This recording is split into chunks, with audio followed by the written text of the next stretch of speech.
مروہ صاحب، یہ اسلام آباد ہائی کورٹ کا آرڈر اور اس میں لکھی یہ لائن کہ سبجیکٹ ٹو لا، جس کو حکومت اپنے حق میں تعبیر دے رہی ہے، کیا شے پرویل کرتی ہے ملاقات کے حوالے سے؟ اسلام آباد ہائی کورٹ کا آرڈر یا سبجیکٹ ٹو لا میں حکومتی تعویل 265 کی؟ میں عرض کروں نا، جب لوگ عدالتوں میں جاتے ہیں نا تو پھر ابہام وہاں پہ واضح ہو جاتا ہے کہ اگر کوئی ابہام ہوتا ہے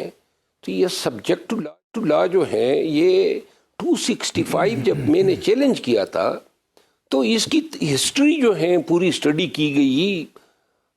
وفاق کی طرف سے وکلاء پیش ہوئے، پنجاب حکومت کی طرف سے پیش ہوئے، اسلام آباد کی گورنمنٹ کی طرف سے لوگ پیش ہوئے،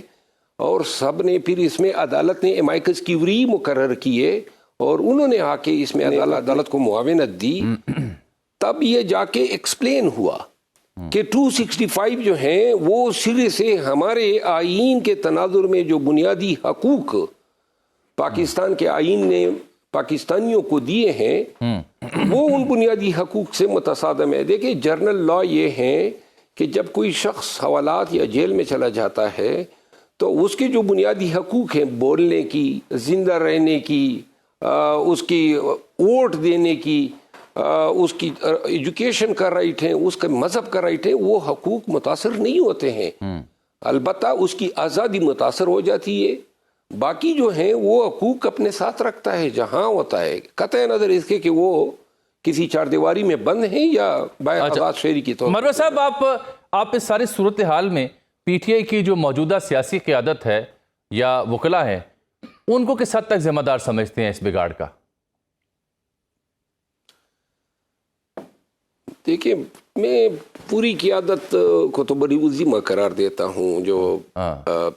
قیادت نظر آ رہی ہے، کیونکہ یہ بیچاری قیادت ہے۔ اچھا، بیچاری، اور ان کے ہاتھ میں کچھ نہیں ہے، یہ تو بس ان کو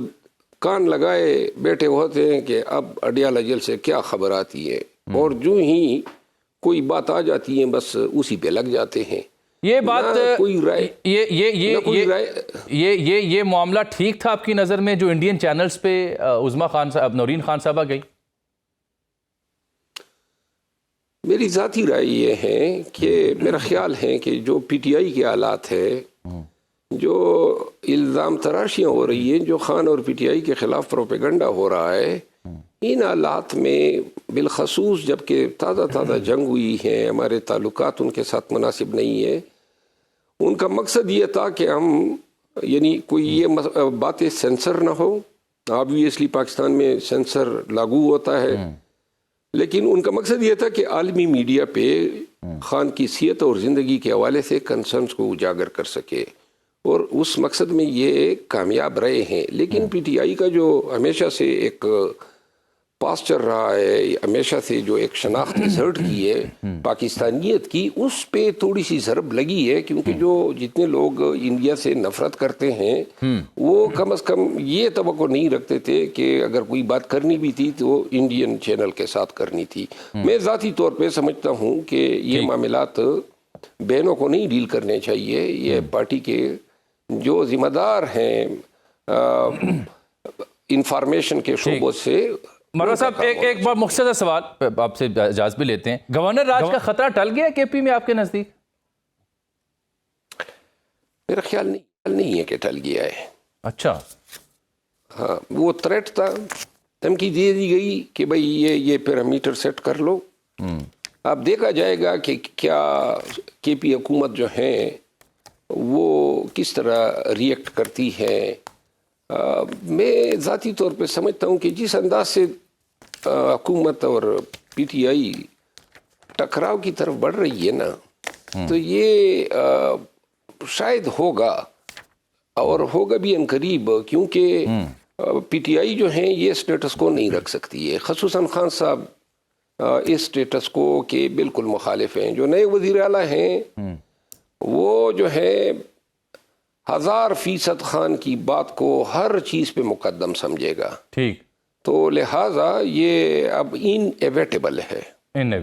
ٹھیک سر جی، یہ وزراء کوئی رول نمبر 265 سمجھا رہے تھے کہ 6 لوگوں تک ملاقات محدود ہوتی ہے، ایک چٹھی لکھی جا سکتی ہے، سیاسی معاملہ زیر بحث نہیں آتے۔ اور انہوں نے نواز شریف کی ملاقاتوں کا حوالہ بھی دیا. تو یہ کیا واقعی اسلام آباد ہائی کورٹ کا آرڈر اپنی جگہ, ان کے قوانین اپنی جگہ, قوانین ہے کیا کسی قیدی سے ملاقات کے لیے, اور کیا خان صاحب سے ملاقاتیں جو ہیں ان کو پولیٹیسائز کیا جا رہا ہے جس طرح حکومت بیان کر رہی ہے؟ بہت شکریہ جامی صاحب. رول 265 پاکستان پریزن رول 1978 جو ہے وہ یہ پرووائڈ کرتا ہے کہ جیل کے اندر جو ہے سیاسی گفتگو جو ہے وہ نہیں ہوگی. اچھا,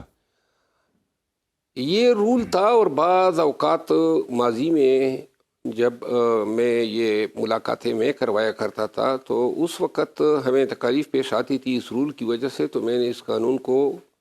چیلنج کر دیا اسلام آباد ہائی کورٹ میں. ٹھیک,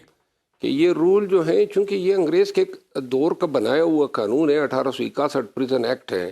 جس کو پھر 1978 پنجاب پریزن رول میں جو ہے انکارپوریٹ کیا گیا. تو یہ انگریزوں نے بنایا تھا اور یہ ایبسولیوٹ تھا, بنیادی انسانی حقوق سے متصادم تھا. تو یہ میں نے کانسٹیٹیوشنل جورسڈکشن میں چیلنج کیا اور اپنے نام سے ورسز فیڈریشن آف پاکستان, میرا نام ورسز فیڈریشن آف پاکستان. پھر at the end of the day Punjab حکومت, attorney general of Pakistan, Islamabad کی گورنمنٹ اور ان سب کو سننے کے بعد جو ہے وہ رول ہائی کورٹ نے کالعدم قرار دیا اور کہا کہ یہ الٹرا وائرز ہے کانسٹیٹیوشن کے. کالعدم ہونے کے بعد جو ہے پنجاب حکومت اور مرکزی حکومت یہ گئے اپیلوں میں, آئی سی اے انہوں نے دائر کی, اور جب آئی سی اے دائر ہوئے تو وہ جو فیصلہ تھا اس کا آپریشن ہائی کورٹ نے چیف جسٹس صاحب کی سربراہی میں بینچ نے سسپینڈ کر دیا. ٹھیک. اب یہ جو سیاسی گفتگو ہیں اگر آپ ریکال کر لیں تو جب سے خان صاحب گرفتار ہوئے ہیں تب سے یہ سیاسی گفتگو ہر ملاقات پہ ہوتی آئی ہے, اور یہ رول 265 اور یہ قدغنوں کا جو ہے کبھی انہوں نے سہارا نہیں لیا. لیکن چونکہ اب ملاقاتیں خان کے ساتھ ہونی ہے نہیں ہونی ہے یہ اب بہت زیادہ میٹر کرتی ہیں, پی ٹی آئی کے لیے بھی حکومت کے لیے بھی. تو اب یہ 265 کے بلبوتے پہ وہ یہ چاہتے ہیں کہ ملاقاتیں تو ہم نہیں روک سکتے. اس کے لیے بھی میں نے ریٹ کی تھی ہائی کورٹ میں, اسلام آباد ہائی کورٹ, پھر آئی سی اے میں چلا گیا, اور جس کے نتیجے میں ایس او پی مرتب ہوئی, خاندان, سیاسی اکابرین اور ڈاکٹر وغیرہ اور وکلاء کی ملاقاتیں پھر ہم نے شروع کی اس ایس او پی کے تحت. تو وہ آئی سی اے کا فیصلہ فائنلٹی اٹینڈ کر گیا ہے, گرچہ ہائی کورٹ نے ایک ایفیڈیوٹ سلمانہ کمراجہ صاحب سے لیا. بعد میں جب میں پھر اس کا حصہ نہیں تھا تو انہوں نے ایفیڈیوٹ دیا تھا کہ ہم سیاسی گفتگو نہیں کریں گے, جو کہ ایک انوارنٹڈ تھا. تو اب قانوناً جو ہے موجودہ وقت میں ایک شخص جو خود مجسمِ سیاست ہے اس کے پاس کوئی جائے گا تو کیا ان کے ساتھ وہ پیاز کی قیمتیں ڈسکس کریں گے یا ٹھیک ہے, ظاہر سی بات ہے, یا جی. تو وہ جو ہے نا موجودہ دور میں انگریز کے اس پرانے 100 سالہ قانون, 100 سے بھی زیادہ سال ہو گئے ہیں, اس کا سہارا لے کر, اور یہ کسی بھی دور میں بھی ممنوع نہیں رہا.